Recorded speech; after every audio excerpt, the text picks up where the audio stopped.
So welcome back दोस्तों। आज हम देखने वाले हैं शुगर केमिस्ट्री, फंक्शनैलिटी या function and their role in the food. Okay, तो फूड साइंस में हमने क्या देखा था? About their scope. Okay, their scope देखा था। फूड एंड फूड साइंस या टेक्नोलॉजी क्या है वो भी देखा था। ओके, अब हम देखने वाले हैं नेक्स्ट पॉइंट उसका, तो शुगर केमिस्ट्री। तो शुगर केमिस्ट्री में इससे पहले भी एक पॉइंट है कि sugar classification of the sugar. Okay, तो शुगर को हमें पता है कि जैसे 12th के अंदर भी हमने पढ़ा है, बीएससी में भी हमने पढ़ा है कि शुगर जो है वो क्लासिफाइड किया है okay on the basis of solubility, monosaccharide, disaccharide okay and polysaccharide. Okay, monosaccharide, oligosaccharide and polysaccharide, ऐसे भी हमने शुगर को क्लासिफाइड किया है। उसके बाद में जो मोनोसैकेराइड है इसके अंदर क्या आते हैं? अल्डोजेज एंड कीटोजेज। ओके, तो अल्डोजेज में फिर क्या आते हैं? Yes, aldoses and ketoses. तो अल्डोजेज में फिर अल्डोजेज के अंदर भी depending on what number of carbon जो है उसके बेसिस के ऊपर भी हमने फिर क्लासिफिकेशन किया, जैसे कि यस जैसे कि ट्रायोजेज, टेट्रोजेज, पेंटोजेज, हेक्सोजेज, ये हमने क्लासिफिकेशन किया और उसके अकॉर्डिंगली हमने एग्जाम्पल भी देखे। जैसे कि अगर हम इसकी बात करें हेक्सोजेज के अंदर, तो हेक्सोजेज के अंदर क्या है? फ्रुक्टोज एंड ग्लूकोज जो हमने देखा था वो ओके, तो वो जो है वो हमने पहले देखा हुआ है इन द 12th के अंदर। अभी इन द एमएससी न्यूट्रिशन के अंदर हमारे लिए इंपॉर्टेंट क्या है? यस, कि शुगर का रोल क्या है। हमें बस इतना ही पता है कि शुगर जो है it is use for what? For the sweet taste और फॉर द स्वीटनेस के लिए यूज करते हैं, बस इतना ही पता है। लेकिन अब यहाँ पर इन द एमएससी न्यूट्रिशन के लिए हम देखेंगे कि शुगर का बस इतना ही रोल नहीं है, और भी बहुत सारे रोल है शुगर के। ये शुगर प्रोवाइड करता है texture, flavour, colour. Okay, browning क्या है, क्रिस्टलाइजेशन क्या क्या है, ये सारी प्रोसेस हम देखेंगे ओके देयर फंक्शन के अंदर। तो हम डायरेक्टली स्टार्ट करने वाले हैं with the okay their function. Okay, तो यहां पर जैसे मैंने आपको बताया कि कीटोजेज एंड हेक्सोजेज मोनोसैकेराइड को क्लासिफाइड किया था okay on the basis of number of carbon. पहले हमने किया ketoses and hexoses depending on aldehyde group present है या कीटोन ग्रुप प्रेजेंट है उसके बेसिस के ऊपर। उसके बाद में हमने देखा था about what? Number of carbon के ऊपर कि कितने नंबर ऑफ कार्बन है okay monosaccharide and their sources. उसका चार्ट मैं आपको दिखाता हूं। ओके, तो आप चार्ट स्क्रीन के ऊपर देख सकते हो। दिस इज ये चार्ट है और यहाँ पर हमने सोर्सेज जो है डिफरेंट सोर्सेज की, ग्लूकोज जो है वो हनी के अंदर प्रेजेंट है, किसमें प्रेजेंट है, उसके सोर्सेज क्या है, फ्रुक्टोज जो है फ्रूट्स के अंदर प्रेजेंट है। तो वो सारी चीजें यहाँ पर आपको किसमें दिख रही है? यस, चार्ट के अंदर आपको दिख रही है। तो वो इतना इंपॉर्टेंट नहीं है, इंपॉर्टेंट है इसका फंक्शन जो कि हमें न्यू है इन द यस, कुछ नया है in the yes in this MSc nutrition और इन दिस टॉपिक। तो अब इस टॉपिक में सबसे क्या है हमारा? Functional role. तो फंक्शनल रोल ऑफ शुगर जो है उसमें अगर हम देखें तो ये पहला ही स्वीटनेस, कि शुगर जो है वो स्वीटनेस प्रोवाइड करती है। ओके, तो स्वीटनेस क्या है? एक सेंसेशन है, फिजिकल सेंसेशन जो हमारे टंग के ऊपर, जैसे टेस्ट बर्ड्स है, तो टेस्ट बर्ड के अंदर एक टेस्ट है जो अगर हम शुगर कंज्यूम करते हैं तो हमें स्वीट जो सेंसेशन आती है। ओके, तो ये जस्ट सेंसेशन है और कुछ नहीं है शुगर। ओके, उसके बाद में यहाँ पर एक डिफरेंट कॉन्सेंट्रेशन में ये होती है। हम पहचान सकते हैं कि अगर एक शुगर का सुखे तो एक ग्लास है जिसमें हमने एक स्पून जो है वो शुगर डाली है, दूसरा ग्लास है जिसमें हमने 2 स्पून शुगर डाली है। तो इन दोनों को हम आइडेंटिफाई कर सकते हैं okay depending on what ratio, कि वाटर या सोल्यूट कितना है, सॉल्वेंट कितना है, उसके बेसिस के ऊपर शुगर कितनी है, वाटर कितना है। ओके, तो यही यहाँ पर है, डिफरेंट कॉन्सेंट्रेशन के ये होते हैं स्वीटनेस। उसके बाद में हमने देखा कि कैंडी मेकिंग, कैंडी मेकिंग में इसका रोल है फॉर द व्हाट? क्रिस्टलाइजेशन। वो जो हार्ड उसमें जो यस उसमें जो हार्ड, जैसे हमने कैंडी खाई है तो कैंडी हार्ड क्यों होती है? ड्यू टू द शुगर, कि शुगर की ये प्रॉपर्टी है, शुगर जो है वो क्रिस्टल बना देता है, उस कैंडी को हार्ड बना देता है, शुगर बनाता है। ओके, उसके बाद में क्या है? Bake product. तो बेकिंग प्रोडक्ट में ब्राउनिंग जो है ओके एंड टेंडराइजेशन जो प्रोसेस है, तो ये प्रोसेस जो रिस्पॉन्सिबल है वो है शुगर की, ये फंक्शन है कि वो ब्राउनिंग और टेंडराइज करती है किसे?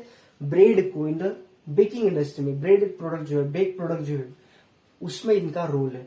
तो टेंडराइजेशन मतलब उसको सॉफ्ट बनाने का काम by the gelatinisation in the starch and denaturation of the protein. तो इसके थ्रू ये क्या है, ब्राउनिंग क्या है, जिलेटिनाइजेशन क्या है, ये सब हम देखेंगे इन द व्हाट, जैसे जैसे हम आगे जाते हैं। ओके, तो नेक्स्ट है हमारा add a flavour and enhance cooking. Okay, तो ये फ्लेवर भी देता है, इनहांस द कुकिंग।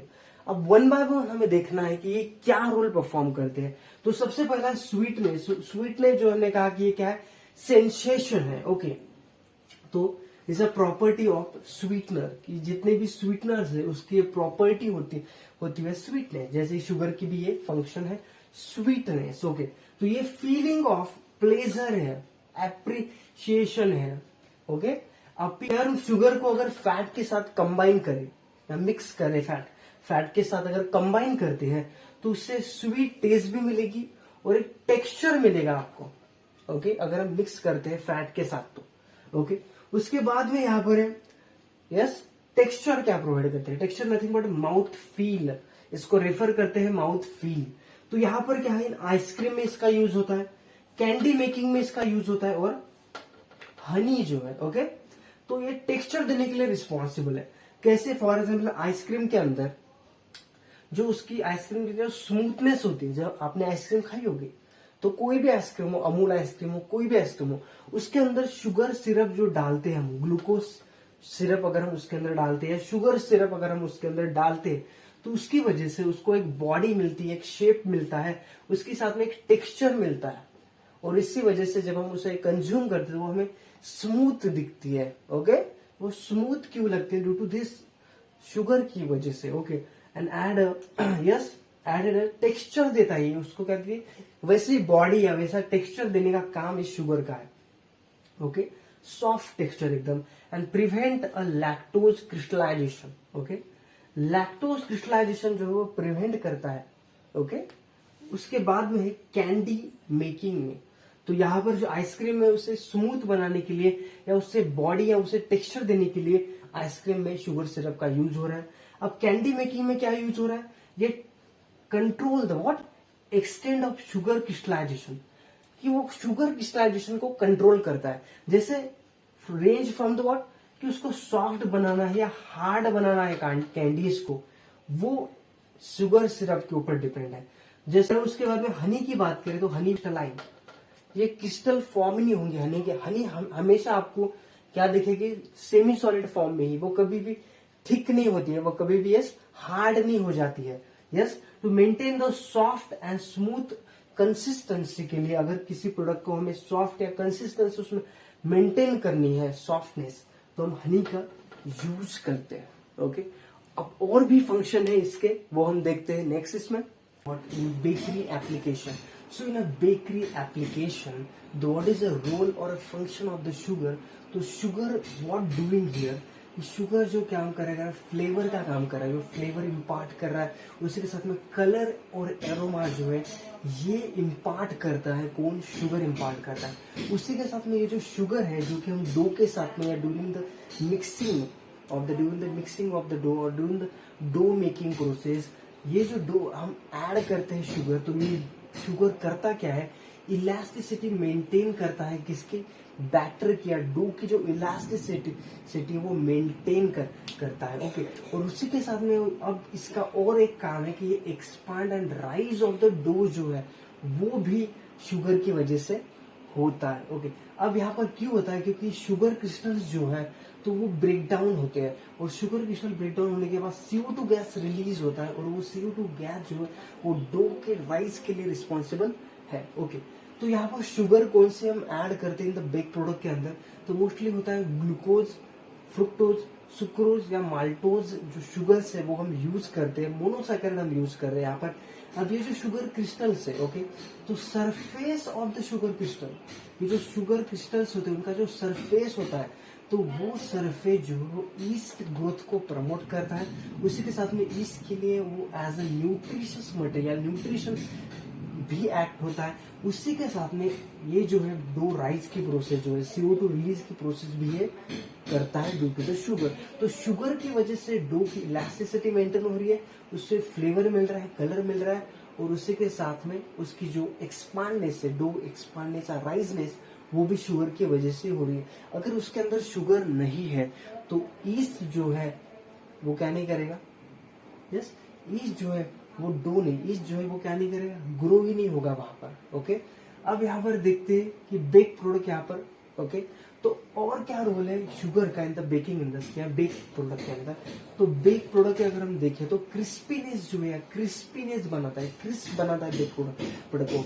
कैसे बनाता है क्रिस्प बेक प्रोडक्ट को, तो जो क्रिस्टलाइन ड्यूरिंग द बेकिंग, ये बेकिंग के वक्त रिक्रिस्टलाइजेशन प्रोसेस होती है। रिक्रिस्टलाइजेशन प्रोसेस मतलब क्या, कि जो डो है या यस, जो डो के अंदर का वाटर है या जो हम डो ले रहे हैं और उसे हम हीट कर रहे हैं ड्यूरिंग द बेकिंग के वक्त, तो वहाँ वाटर जो है वो रिलीज हो रहा है, साथ में जो शुगर है वो अगेन या रिटेन द रिक्रिस्टलाइजेशन, वो फिर से रिक्रिस्टलाइजेशन में जा रहा है, फिर से क्रिस्टल फॉर्म में कन्वर्ट हो रहा है, जो कि लिक्विड फॉर्म में था, जो कि अब उसमें का वाटर जो है रिलीज हो रहा है due to the heating.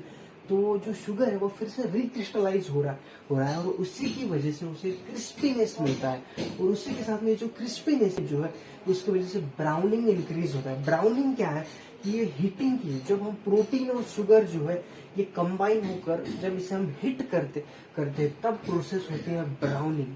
Okay, अब यहाँ पर और एक प्रोसेस है कि हीटिंग। ओके, तो हीटिंग ऑफ द स्टार्च जो है, जो कि फ्लोर के अंदर प्रेजेंट है, जो है उसके अंदर क्या है, स्टार्च। तो स्टार्च जो है ड्यूरिंग द हीटिंग क्या हो रहा है, स्वेल हो रहा है from the moisture absorption. Starch ये क्या है, शुगर या कार्बोहाइड्रेट ही है, तो ये क्या करता है, वाटर को एब्जॉर्ब करता है, और वाटर को एब्जॉर्ब करने की वजह से ये स्वेल हो जाता है, जस्ट जिलेटिनाइजेशन। यहाँ पर शुगर और वाटर की जो रिएक्शन है उसे हम जिलेटिनाइजेशन, क्योंकि यहाँ पर शुगर जो है वो स्वेलिंग की जो प्रोसेस है उसे हम जिलेटिनाइजेशन कहते हैं, कि स्वेलिंग को भी ये मेंटेन करता है।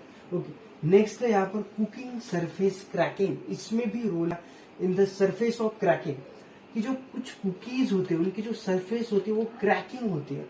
क्यों होती है वो क्रैकिंग, क्योंकि यहाँ पर भी प्रोसेस हो रही है रिक्रिस्टलाइजेशन की, और जब रिक्रिस्टलाइजेशन हो रहा है तो वाटर जो है वो इवेपोरेट हो रहा है, और उसी के साथ में जो लिविंग गैसेस है वो भी इवेपोरेट हो रहे हैं यहाँ से, और वो जैसे इवेपोरेट हो रहे हैं तो उसकी वजह से यहाँ पर क्रैक्स आ रहे हैं, कहाँ पर, कुकीज के अंदर। तो due to the recrystallisation and along with the water and leavening gases जो है वो रिलीज हो रहे हैं, उसकी वजह से क्रैकिंग हो रहा है, और ये डिजायरेबल है इन द सम कुकीज के अंदर। ओके, अब नेक्स्ट है यहाँ पर प्रिजर्वेशन। ओके, तो नेक्स्ट हमारा पॉइंट है प्रिजर्वेशन में जो फंक्शन है शुगर का वो है प्रिजर्वेशन का। जैसा हमें पता है कि जाम्स और जेली में जो शुगर है वो एक्ट एज व्हाट, प्रिजर्वेशन, क्योंकि वो जाम और जेली को प्रिजर्व करता है from the spoilage and from the microbial attack और माइक्रो ऑर्गेनिज्म से वो प्रोटेक्ट करता है। ओके, तो इसमें हम यूज करते हैं मोस्टली मोनोसैकेराइड, जैसे कि ग्लूकोज या फ्रुक्टोज हम यूज करते हैं प्रिजर्वेशन के वक्त। जाम्स एंड जेली की जो प्रिजर्वेशन की प्रोसेस है, प्रिजर्वेशन के लिए हम उसके अंदर ग्लूकोज और फ्रुक्टोज ऐड करते हैं। ओके, अब नेक्स्ट है बेक प्रोडक्ट। तो बेक प्रोडक्ट की जो शेल्फ लाइफ वो इंक्रीज होती है ड्यू टू द व्हाट, जैसे कि केक्स एंड बिस्किट जो है उसमें हम ऐड करते हैं, क्योंकि शुगर जो है ये है हाइड्रोस्कोपिक। क्या है, हाइग्रोस्कोपिक है, हाइग्रोस्कोपिक का मतलब वो एब्जॉर्ब करता है वाटर को। ओके, तो जैसे एब्जॉर्ब करता है, या वाटर लविंग है वो एब्जॉर्ब करता है वाटर की, उसकी वजह से ड्राइनेस जो है वो बिस्किट के अंदर रहती है, और जिसकी वजह से यस जो प्रोडक्ट है वो ड्राई होने की वजह से ज्यादा उसकी शेल्फ लाइफ बढ़ जाती है, वो ज्यादा टिकता है। ओके, वो स्टेली नहीं होता है, वो खराब नहीं होता है। ओके, नेक्स्ट है यहाँ पर ऑस्मोटिक डिहाइड्रेशन। अब ये ऑस्मोटिक डिहाइड्रेशन जो है अभी न्यू आ रहा है, जो कि नेचुरल प्रोसेस है for the preservation of the food, जो कि प्लांट बेस्ड हो या एनिमल बेस्ड हो। तो यहाँ पर ऑस्मोटिक डिहाइड्रेशन में होता क्या है कि इसकी वजह से जो टेस्ट है वो मेंटेन होती है। ओके, न्यूट्रिशियस बनता है। उसी के साथ में डिहाइड्रेशन के अंदर हम करते क्या है, जो फूड मटेरियल है जो कि प्लांट होगा या एनिमल ओरिजिन होगा उसे हम डालते हैं कॉन्सेंट्रेटेड सॉल्यूशन के अंदर, जो सॉल्यूशन बना है वाटर से और शुगर से, या वाटर से और सॉल्ट से। ओके, तो यहाँ पर प्रोसेस होती है ऑस्मोसिस। ओके, तो इस जो फूड है जो कि प्लांट है एनिमल बेस है, उसके अंदर का जो वाटर है वो होता है रिलीज। ओके, तो ये फूड हो जाता है डिहाइड्रेटेड, और उसके साथ में जो सोलूट है मतलब शुगर है वो फूड के अंदर ऐड हो जाता है। तो वाटर हो जाता है रिलीज और शुगर हो जाता है उसके अंदर ऐड। ओके, तो ऐसे प्रोसेस को हम बोलते हैं ऑस्मोटिक डिहाइड्रेशन। ओके, तो यहाँ पर बस 3 फंक्शन जो है शुगर के वो कंप्लीट हो रहे हैं, बस 3, जो कि जिसके अंदर पहला था हमारा स्वीटनर। ओके, स्वीटनेस प्रोवाइड करता है। ओके, दूसरा था हमारा क्या था, टेक्सचर प्रोवाइड करता है। ओके, टेक्सचर, ओके, तो टेक्सचर प्रोवाइड करता है। तीसरा है हमारा प्रिजर्वेशन, प्रिजर्वेशन। अब हमें देखना है नेक्स्ट पॉइंट जो होगा हमारा फर्मेंटेशन। ओके, फर्मेंटेशन है, फिर ब्राउनिंग है। ओके, नंबर ऑफ इसके फंक्शन है, और वो फंक्शन होने के बाद फिर हमें देखना है बस एक आर्टिफिशियल स्वीटनर का जो पॉइंट है वो हमें देखना है, और उसी के साथ में फिर ये चैप्टर एंड होगा।